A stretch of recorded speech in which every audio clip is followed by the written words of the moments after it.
میں نے جو متعدد مواقع سے آیات مبارکہ آپ کو سنائی کہ ہر جگہ پر چوٹی کی چیز صبر ہے، آخری چیز جو بیان ہوتی ہے وہ صبر ہے۔ سورۃ العصر میں آخری بات وَتَوَاصَوْا بِالصَّبْرِ یا ایھا الذین آمنوا استعینوا بالصبر والصلاۃ، اے ایمان والو مدد حاصل کرو صبر سے اور نماز سے۔ ان اللہ مع الصابرین، اللہ تعالیٰ صبر کرنے والوں کے ساتھ ہے۔ اور پھر آگے چل کر وبشر الصابرین الذین اذا اصابتهم مصیبۃ قالوا انا للہ وانا الیہ راجعون، اے نبی بشارت دیجئے، خوشخبری دیجئے ان صبر کرنے والوں کو کہ جن پر جب بھی کوئی تکلیف یا مصیبت نازل ہوتی ہے تو وہ کہتے ہیں کہ ہم اللہ ہی کے ہیں اور اللہ ہی کی طرف ہمیں لوٹ جانا ہے۔ صبر کا مفہوم ہے اپنے آپ کو تھامنا، روکنا، برداشت کرنا، تحمل کرنا، اور جو بھی اپنا ایک طے شدہ مقصد ہے کسی بھی مخالفت سے بددل ہوئے بغیر، کسی بھی تکلیف یا مصیبت سے ہراساں ہوئے بغیر اس کی طرف پیش قدمی کیے چلے جاؤ۔ بڑی سخت سردی پڑ رہی ہے، فجر کا وقت ہے، گرم پانی کا اہتمام نہیں ہے، اب اس وقت فجر کی نماز کے لیے اٹھنا، ٹھنڈا پانی اگر ہے تو وضو تو کرنا ہوگا، اس ٹھنڈے پانی سے وضو کرنا، اس وقت لحاف سے نکلنا ہی بہت مشکل، ٹھنڈے پانی سے وضو کرنا اور مصیبت۔ یہ جب تک انسان میں صبر کا مادہ نہ ہوگا ممکن ہی نہیں۔ اس کو کہیں گے صبر علی الطاعہ، اطاعت پر صبر کر۔ ناگواری محسوس ہو رہی ہے لیکن اس ناگواری کو برداشت کرتے ہوئے انسان اللہ کے حکم کے اوپر جمع رہے، اللہ کے حکم پر عمل کرے۔ یہ کیا ہے؟ یہ صبر ہے۔ اگر یہ صبر نہیں ہے تو ظاہر بات ہے کہ انسان اللہ کے اس حکم پر عمل نہیں کر سکے۔ صبر کا مادہ نہیں ہوگا تو آپ کام نہیں کر سکیں گے۔ اور اسی کا ایک دوسرا رخ ہے، جب آپ دعوت حق کے لیے کھڑے ہوں گے پہلا قدم کیا آتا ہے؟ استہزاء، تمسخر، مذاق اڑانا، جس کی میں مثال اب دینا چاہتا ہوں محمد الرسول اللہ صلی اللہ علیہ وسلم کی شخصیت سے۔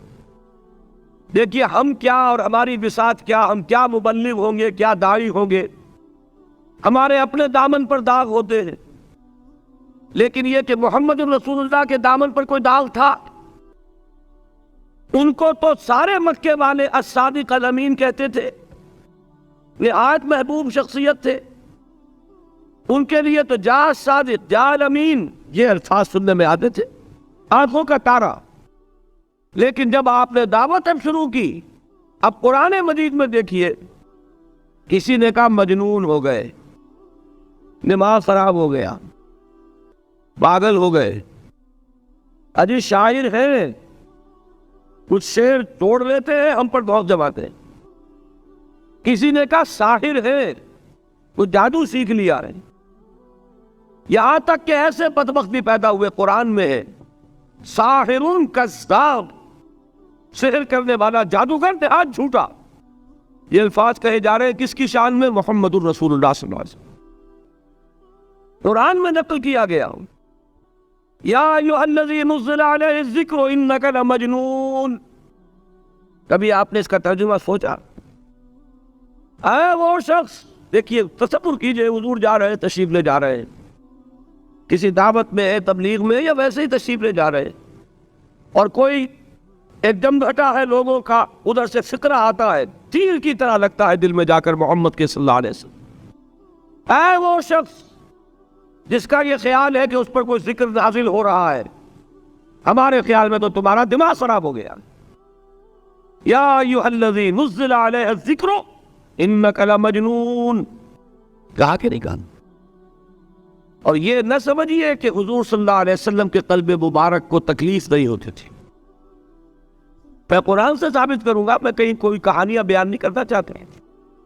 قرآن نے کہا ہے وَلَقَدْ نَعْلَمُ انک یضیق صدرک بما یقولون، اے نبی ہمیں خوب معلوم ہے صلی اللہ علیہ وسلم کہ جو کچھ یہ لوگ کہہ رہے ہیں اس سے آپ کا سینہ بھجتا ہے، یہ جو گھٹن ہوتی ہے، صدمہ ہوتا ہے۔ انک یضیق صدرک بما یقولون، ہمیں خوب معلوم ہے کہ جو کچھ یہ باتیں آپ کو سننی پڑ رہی ہیں، یہ کڑوی کسیلی باتیں، یہ جو فکرے چست ہو رہے ہیں، استہزاء ہو رہا ہے، تمسخر ہو رہا ہے۔ سورہ ہجر میں ہے، ایک جگہ کھڑے ہوئے لوگ قرآن کا مذاق اڑا رہے ہیں، بھائی فلاں آیت تم لے جانا، فلاں آیت میری ہوگی، اس کے ٹکڑے کر رہے ہیں، اس کے ٹکڑے حصے بکھرے کر کے قیمہ بنا کر ان آیات کا تمسخر اڑا رہے ہیں۔ ایک جگہ قرآن مجید میں مذکور ہے کہ فرشتوں کا مذاق اڑ رہا ہے، بھائی یہ دیکھو محمد نے کہا ہے صلی اللہ علیہ وسلم کہ جہنم پر تو کل 19 فرشتے ہیں، علیہا 19 قرآن میں آیت نازل ہوئی۔ ایک پہلوان کہتا بھائی 10 کو تو میں سنبھال لوں گا، باقی 9 کا تم انتظار کر لو۔ یہ باتیں آ رہی ہیں حضور کے کانوں میں، کلام الہی کے ساتھ کیا سلوک ہو رہا ہے، مجھ پر کیا فضلے چست کیے جا رہے ہیں، مجھ پر جس طریقے سے استہزاء اور تمسخر کا رویہ اختیار کیا گیا ہے، دل بھج رہا ہے، دل میں صدمہ ہے۔ دیکھیے سورہ نون ہے، اور میرے نزدیک یہ دوسری وحی ہے جو حضور پر نازل ہوئی ہے، اس کی ابتدائی آیات، نون والقلم وما یسطرون ما انت بنعمت ربک بمجنون وَإِنَّ لَكَ لَأَجْرًا غَيْرَ مَمْنُونٍ وَإِنَّكَ لَعَلَىٰ خُلُقٍ عَظِيمٍ فَسَتُبْصِرُ وَيُبْصِرُونَ بِأَيِّكُمُ الْمَفْتُونُ إِنَّ رَبَّكَ هُوَ يَعْلَمُ بِمَنْ ضَلَّ عَنْ سَبِيلِهِ وَهُوَ أَعْلَمُ بِالْمُهْتَدِينَ۔ نون، قسم ہے قلم کی اور جو کچھ یہ لکھتے ہیں۔ اے نبی آپ اپنے رب کی نعمت سے مجنون نہیں ہیں۔ یہ کیوں کہا جا رہا ہے؟ حضور کو جو صدمہ پہنچا ہے وہی نازل ہوئی ہے دل جوئی کے لیے، تسلی کے لیے۔ آپ کیوں برا منا رہے ہیں؟ اے نبی آپ کیوں صدمہ اور رنج اور اندوہ محسوس کر رہے ہیں؟ ان بدبختوں کے کہنے سے کوئی آپ مجنون ہو جائیں گے؟ مَا أَنْتَ بِنِعْمَتِ رَبِّكَ بِمَجْنُونٍ وَإِنَّ لَكَ لَأَجْرًا غَيْرَ مَمْنُونٍ۔ آپ کو جو یہ صبر کرنا پڑ رہا ہے، آپ کو جو یہ جھیلنا پڑ رہا ہے، اس کی وجہ سے آپ کو وہ اجر ملے گا جس کا سلسلہ کبھی منقطع نہیں ہوگا۔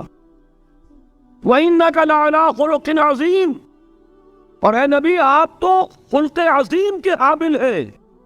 آپ کا اخلاق، آپ کا کردار، آپ کی سیرت، آپ کی شخصیت میں طہارت، نفاست، پاکیزگی، آج تک دنیا نے کوئی پاگل، کوئی مجنون ایسا بھی دیکھا؟ یہ ساری باتیں اللہ تعالیٰ حضور کی دلجوئی کے لیے فرما رہے ہیں۔ اس سے آپ اندازہ کیجئے کہ کتنا صدمہ ہوتا ہوگا۔ یہی ہے، اس ساری چیز کو جمع کیجئے تو یہ چیز کیا ہے؟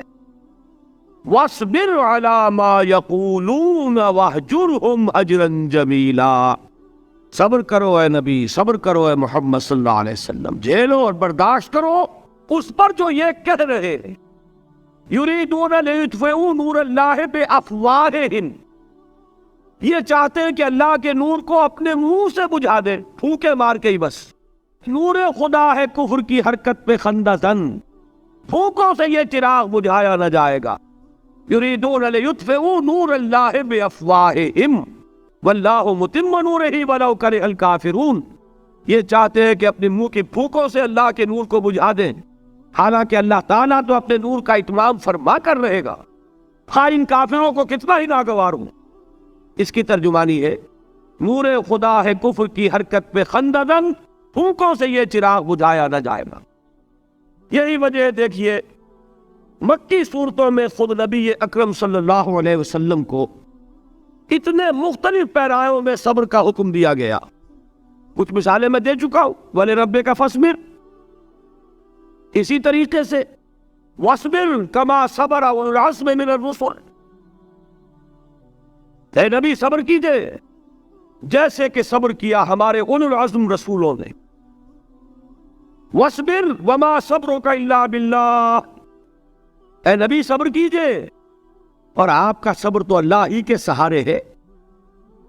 وَاصْبِرْ لِحُكْمِ رَبِّكَ، یہ سورہ نون جس کی ابتدائی آیات میں نے آپ کو سنائی، نون والقلم وما یسطرون ما انت بنعمت ربک بمجنون. اس کا اختتام کیا ہوتا ہے؟ وَاصْبِرْ لِحُکْمِ رَبِّكَ وَلَا تَكُنْ كَصَاحِبِ الْحُوتِ اذ نَادَىٰ وَهُوَ مَكْظُومٌ. اے نبی صبر کیجئے اپنے رب کے فیصلے کا، انتظار کیجئے اور اس مچھلی والے کے مانند نہ ہو جائیے. مچھلی والا کون؟ حضرت یونس علیہ السلام. مچھلی والے نے اپنے دینی حمیت اور غیرت جو تھی اس کی وجہ سے اللہ کے حکم کا انتظار نہیں کیا، اپنی قوم کو چھوڑ کر چل دیے. نبی کا، رسول کا یہ معاملہ ہوتا ہے. جیسے کہ آپ کو معلوم ہے کوئی افسر ہے کسی حکومت کا، وہ اپنی پلیس آف ڈیوٹی کو نہیں چھوڑ سکتا. He must stick to his place of duty. بڑے افسرز کے لیے تو یہ بہت بہت اہم بات ہے. تو اے رسول، جہاں آپ کو ہم نے تعینات کیا ہے آپ وہاں سے ہل نہیں سکتے. کہ ذرا مخالفت ہوئی، لوگوں نے فطرے تست کیے اور آپ کہیں اور چل دیے، دفع ہوئیے، یہ بات نہیں سننا چاہتے، میں کسی اور کو سناؤں گا. ہو سکتا ہے نا، ہم تو کرتے ہیں نا یہ، اس لیے کہ ہمیں تو اللہ نے کہیں تعینات تو نہیں کیا نا. اگر ایک جگہ کے لوگ بات نہیں سنتے، چلو بھائی ہم کہیں اور جائیں گے، وہاں بات سنائیں گے. لیکن رسول کا معاملہ ہوتا ہے جو اس کی پلیس آف اپوائنٹمنٹ ہے، he cannot leave his place without the express permission of اللہ سبحانہ و تعالی. آپ نے یہ سنا ہوگا، سیرت کی تقاریر میں پڑھا ہوگا کہ مدینہ کی طرف ہجرت کی اجازت حضور نے تمام صحابہ کو دے دی. خود منتظر رہے جب تک کہ اللہ کی طرف سے اجازت نہیں آ گئی. حضرت ابوبکر پوچھتے رہتے تھے حضور اجازت آ گئی کہ نہیں؟ نہیں ابھی نہیں آئی. حضور اذن آ گیا؟ نہیں آیا. ابھی نہیں آیا. حبشہ کی طرف سب کو بھیج دیا، اجازت ہے نہیں، جو جانا چاہے چلا جائے. حضور کی صاحبزادی جو حضرت عثمان کے نکاح میں تھی وہ بھی ہجرت کر رہی، لیکن حضور تو نہیں ہے. رسول نہیں چھوڑ سکتا اپنی جگہ کو. یہاں تک کہ تمام تقریباً صحابہ چلے گئے، حضور رہ گئے، حضرت ابوبکر رہ گئے، حضرت علی رہ گئے. اور حضرت ابوبکر پوچھ رہے ہیں بار بار اجازت آئی یا نہیں؟ نہیں ابھی نہیں آئی. حضرت عائشہ نے واقعہ بیان کیا کہ ایک روز اچانک دوپہر کے وقت ہم نے دیکھا کہ حضور نے اپنے پورے جسم کو ڈھانپا ہوا ہے، چہرے کو بھی کپڑے میں ڈھانکا ہوا ہے اور تشریف لا رہے ہیں.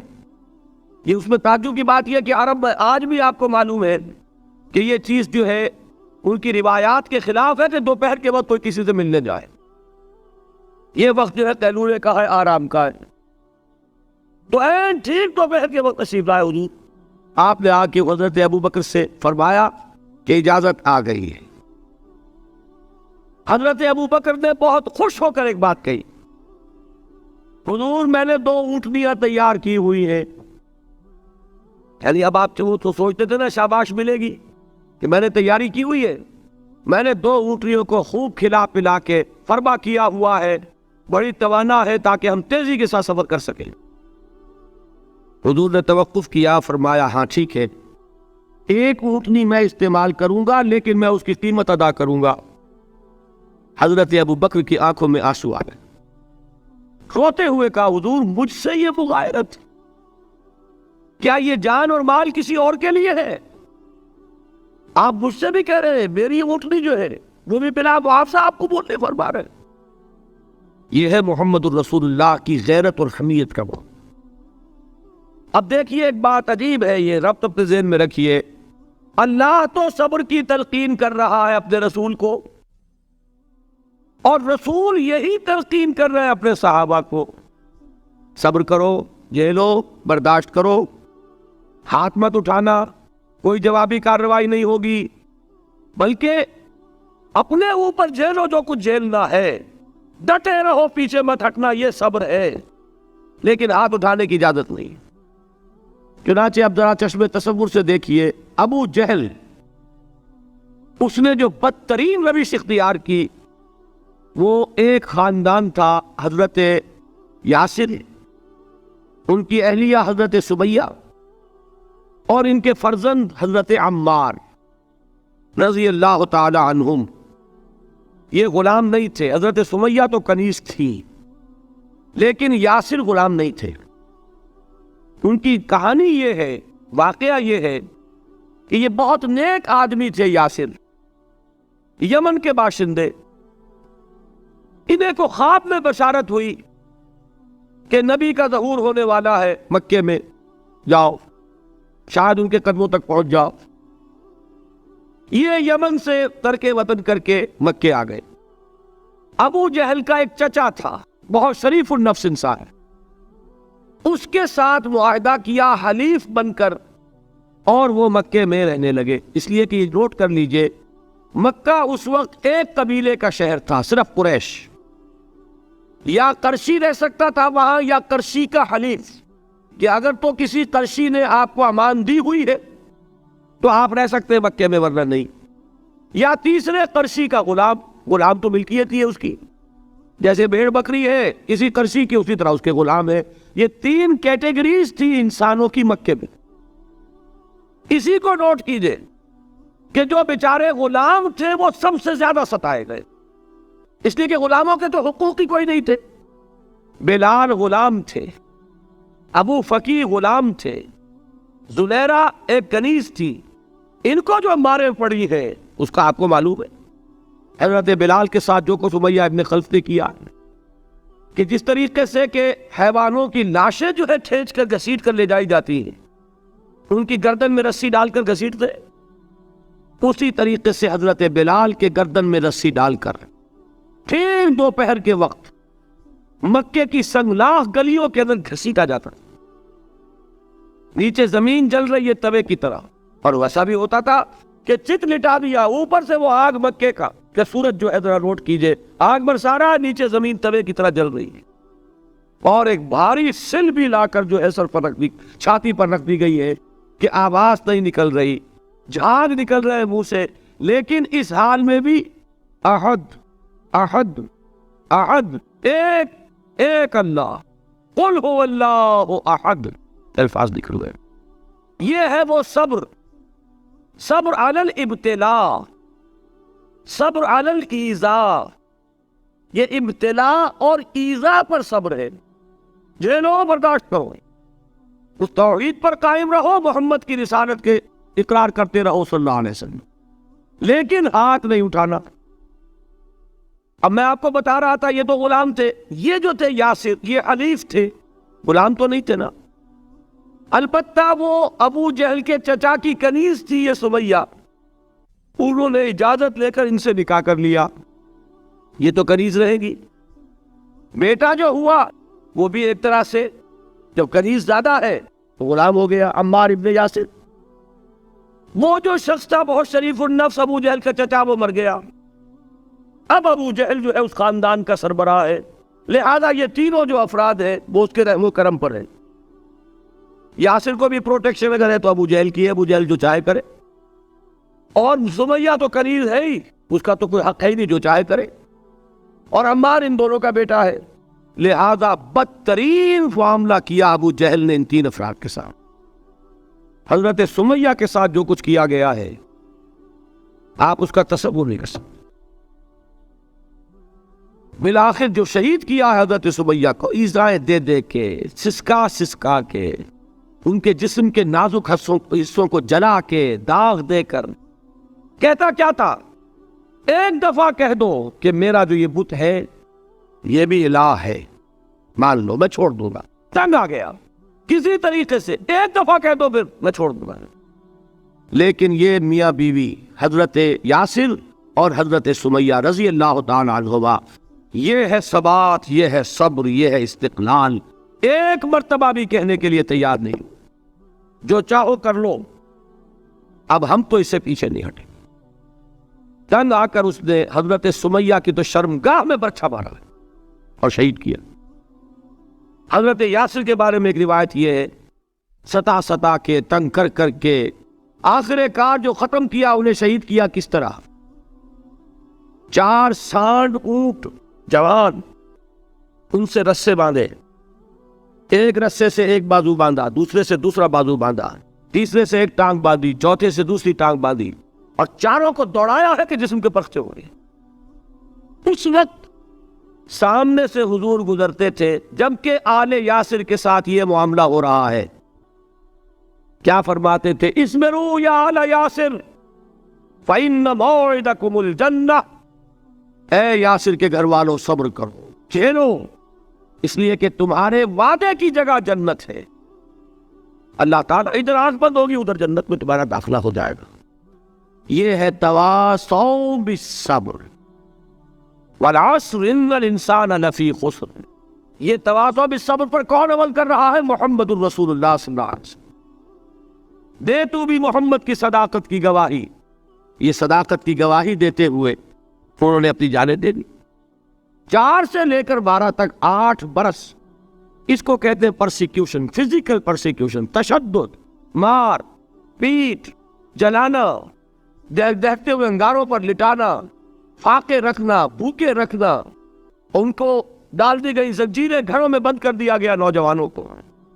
حضرت عثمان کو چچا نے ان کے ایک چٹائی کے اندر لپیٹا اور دھونی دے دی، دم گھٹ رہا ہے، جان نکل رہی.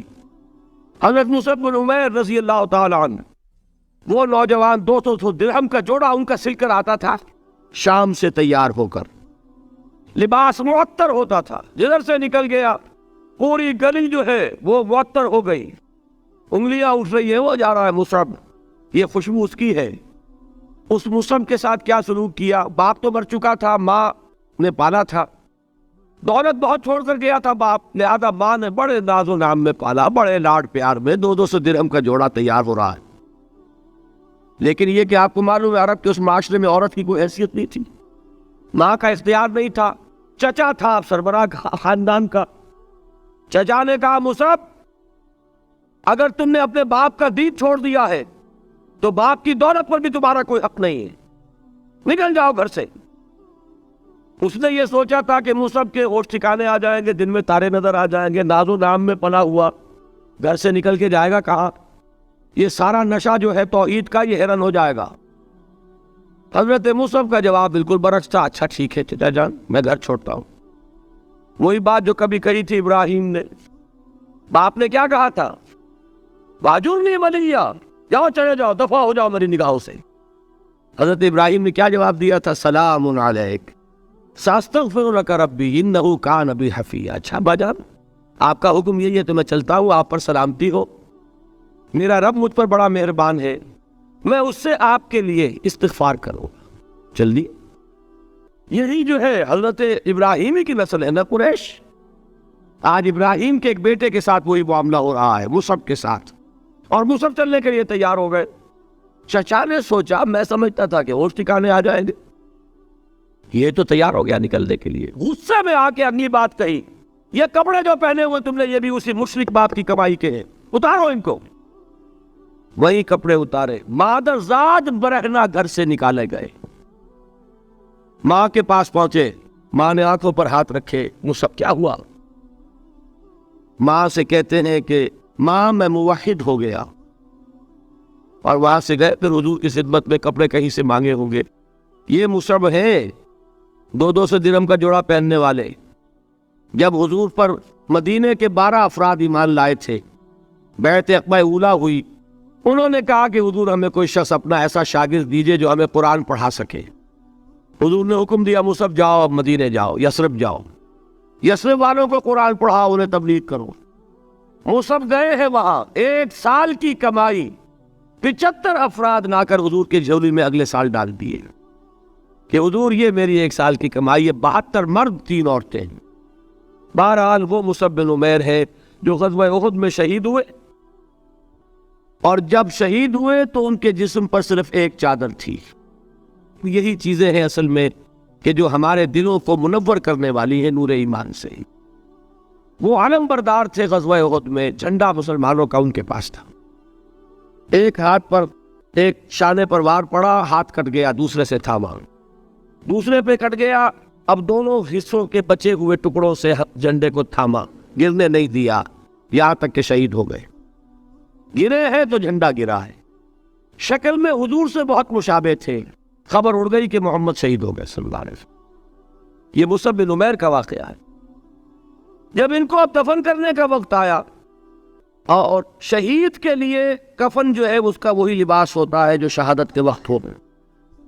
حضور کے سامنے ایک پرابلم پیش کیا گیا. حضور مصعب کے جسم پر تو ایک چادر تھی، اور وہ چادر بھی اتنی چھوٹی ہے، یعنی 2 گز کی چادر بھی نہیں ہے. اس سے اگر سر ڈھانپتے ہیں موسم کا تو پیر کھل جاتے ہیں، پیر ڈھانپتے ہیں تو سر کھلتا ہے، کیا کریں؟ حضور نے فرمایا سر ڈھانپ دو چادر سے اور پیروں پر گھاس ڈال دو۔ یہ آخری لباس ہے جو محمد کے اس دیوانے کو اس دنیا سے رخصت ہوتے ہوئے ملا ہے، جس کا 200 درہم کا جوڑا چلتا تھا۔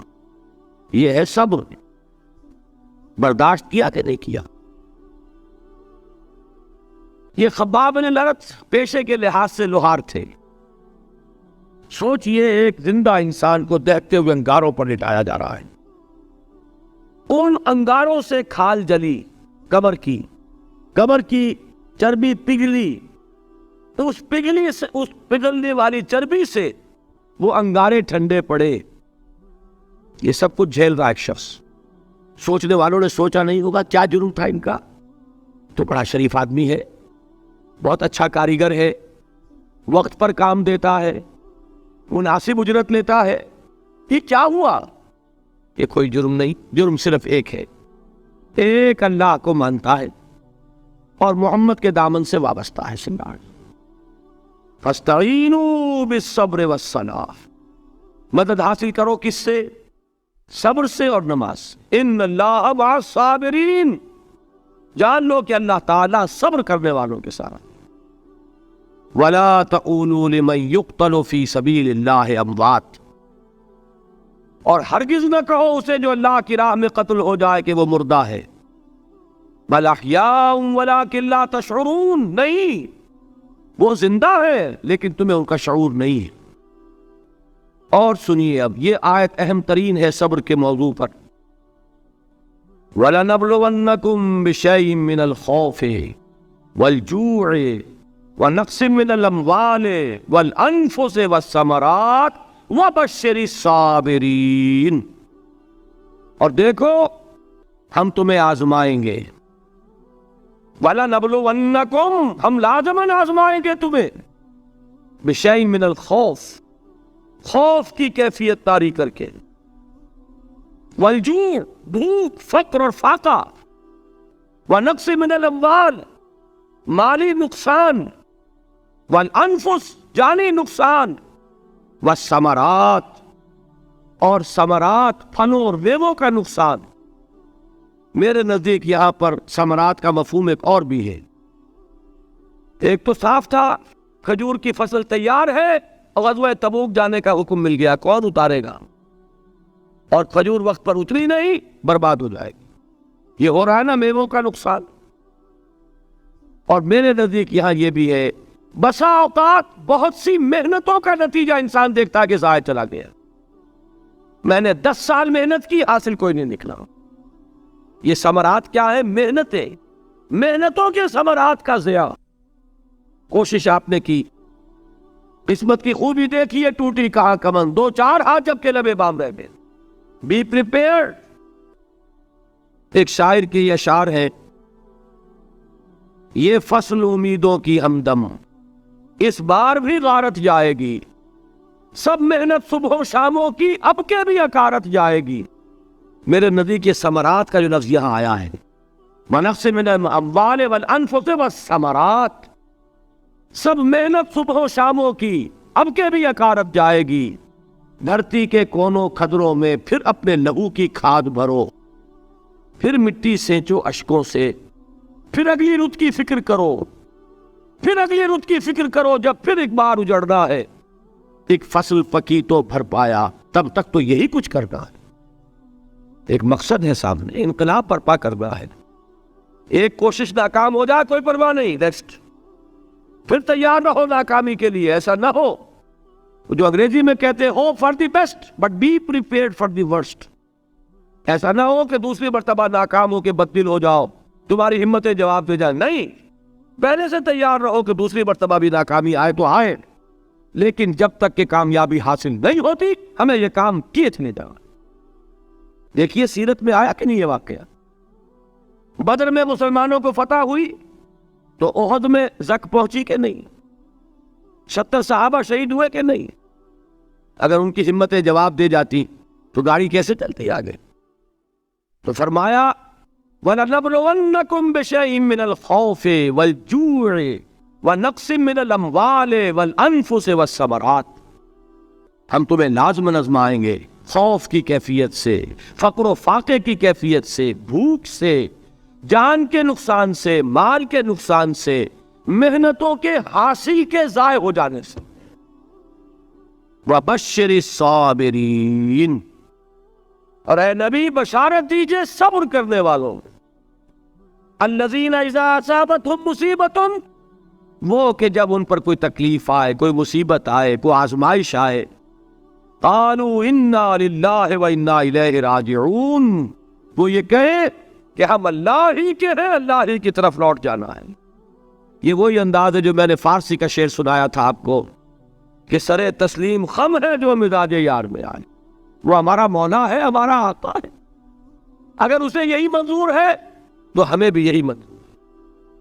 میں نے تسلیم و رضا کی بات کی تھی نا، آپ کو کچھ شعر سنائے تھے، ایک شعر اور سنیے، اور یہ کس کا ہے؟ محمد علی جوہر کا۔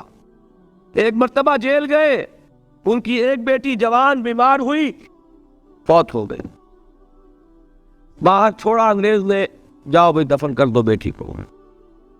دوسری مرتبہ جیل گئے، دوسری جوان بیٹی اسی مرض میں مبتلا ہوئی، اب یہ جیل میں ہے، خبر پہنچی کہ دوسری بیٹی کے اوپر بھی اسی مرض کا حملہ ہوا ہے۔ ایک نظم لکھی ہے جس کا آخری شعر یہ ہے، تیری صحت ہمیں منظور ہے لیکن اس کو نہیں منظور تو پھر ہم کو بھی منظور نہیں۔ یہ ہے، جب تک یہ کیفیت نہ ہو اس میدان میں آدمی ثابت قدم نہیں رہ سکتا کہ میرے رب کو اگر یہ منظور ہے تو یہی مجھے منظور ہے، اور تیری صحت ہمیں چاہیے تو ضرور، لیکن ہمارے رب کو منظور نہیں تو ہمیں بھی منظور۔ راضی برضائے رب۔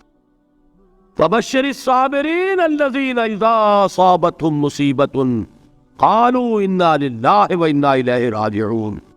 نہ شود نصیب دشمن کے شود ہلاک تیغت، سر دوست سلامت کے تو خنجر آسمائی۔ اولئک علیہم صلوات من ربہم ورحمہ، یہی ہے وہ لوگ جن پر ان کے رب کی طرف سے عنایتیں ہیں اور رحمتیں ہیں۔ وَأُولَئِكَ هُمُ الْمُهْتَدُونَ، اور یہی ہے وہ لوگ جو کامیاب ہونے والے، ہدایت پانے والے، ہدایت یافتہ۔ وَالصَّابِرِينَ فِي الْبَأْسَاءِ وَالضَّرَّاءِ وَحِينَ الْبَأْسِ، اور صبر کرنے والے، اصل نیکی ان کی ہے، جسمانی تکلیفوں میں صبر کرنے والے، فقر اور فاقے میں صبر کرنے والے، اور جنگ کے وقت صبر کرنے والے۔ اولئک الذین صدقوا واولئک هم المتقون، یہ ہے وہ لوگ جو صبر کرنے والے ہیں، یہ ہے جو سچے ہیں، جو اپنے دعوے میں نیکی کے اور ایمان کے صادق ہیں، اور یہی وہ لوگ ہیں جو متقی۔ اللہ تعالیٰ نے کیسے کیسے مسلمانوں سے کہا، مسلمانوں تمہیں تک پہنچی ہے تو انہیں بھی تو پہنچی تھی، ان کے 70 نہیں مارے گئے تھے بدر میں، ان کے حوصلے جو ہے وہ تو پست نہیں ہوئے، وہ اگلے سال آ گئے تم پر چڑھائی کر کے، تم کیوں اتنا برا مان رہے ہو؟ تمہارے دل اتنے زخمی کیوں ہو گئے؟ تمہیں تکلیف پہنچتی ہے تو انہیں بھی پہنچتی ہے۔ اپنی غیرت جو ہے ہمیں ذرا اس کا جائزہ لینا چاہیے۔ لوگ باطل نظریات کے لیے کتنی قربانیاں دے رہے ہیں، لوگ باطل چیزوں کے فروغ کے لیے کتنی محنتیں کر رہے ہیں۔ جیسا کہ میں نے ابھی کہا تھا، اسی غیرت کو چیلنج کرنے کے لیے، ذرا آپ کی حمیت دینی کو جوش دلانے کے لیے، قادیانی نوجوان کتنی تعداد میں اپنے آپ کو دین کے لیے وقف کرتا ہے، اور آپ کتنے نوجوان ہیں جو اپنے آپ کو دین کے لیے وقف کر دیں؟ اور وہ کھاتے پیتے گھرانوں کے لوگ، یہ نہیں ہے کہ اگر کوئی اور کام نہیں کر سکتا تو پھر یہ ہے کہ وہ دین کے کام میں لگ جائے۔ باصلاحیت لوگ، کھاتے پیتے لوگ، ذہنی استعداد رکھنے والے لوگ، اونچے گھرانوں کے لوگ، وہ وقف کریں اپنے آپ کو دین کے لیے، اس کے بغیر کیسے باہر آ جائے گی، کیسے رونق آ جائے گی؟ تو دنیا میں باطل نظریات والے جو ہیں، یہ بات کہی گئی ہے، مسلمانوں تم اگر توحید کے لیے لڑ رہے ہو، دیکھتے نہیں ابو جہل کو، اس نے گردن کٹوائی ہے شرک کے لیے، شرک کے لیے گردن کٹوائے، اور تم توحید کے لیے گردن کٹوانے کو تیار ہو۔ اس نے گردن کٹوائی کہ نہیں کٹوائی؟ اور کس طرح کٹوائی ہے؟ کیونکہ بڑا متکبر قسم کا، فرعون قسم کا شخص تھا، جب گردن کاٹنے لگے تو کہتا ہے ذرا نیچے سے کاٹنا، تاکہ جب تم نیزے کے اوپر چڑھاؤ میری میرے سر کو تو اونچا نظر آئے معلوم ہو سردار کا سر ہے. وہ بدبخت مرتے ہوئے بھی جو اس کی کیفیت تھی نا اس کو ذہن میں رکھیے. تو یہ اس لوگوں نے قربانیاں دی، جانے دی. تو فرمایا اگر تم ان سے زیادہ قربانی نہیں دو گے، یہ نوٹ کر لیجیے اس کو، مجرد اگر حق کو غالب کرنا اللہ کے ذمے ہو تو آنے واحد میں غالب کر دے گا، تمہیں تکلیف ہی دینے کی ضرورت ہے. سمجھ رہے ہیں؟ کیا اللہ کے مقابلے میں کوئی باطل کی طاقت ٹھہر سکتی ہے؟ یہ تمہارے ایمان کا امتحان ہے، یہ تمہارے خلوص کی آزمائش ہے، یہ تمہارے امتحان کا ثبوت درکار ہے کہ اللہ تعالیٰ دیکھنا چاہتا ہے تم اس کے لیے اپنی جانیں قربان کرنے کو تیار ہو کہ نہیں، تم اس کے لیے تن من دن لگانے کو تیار ہو کہ نہیں. اور یہ جان لو کہ اگر کفار اور مشرکین اور ملحدین اور باطل نظریات والے وہ جو کچھ قربانیاں اپنے باطل نظریات کے لیے دے رہے ہیں ان سے زیادہ اگر تم نہیں دو گے تو حق غالب نہیں ہوگا. انہوں نے جو صبر کیا ہے اپنے باطل نظریات پر، اگر تم اس سے زیادہ صبر کا ثبوت نہیں دو گے اپنے اس حق پر تو حق غالب نہیں ہوگا.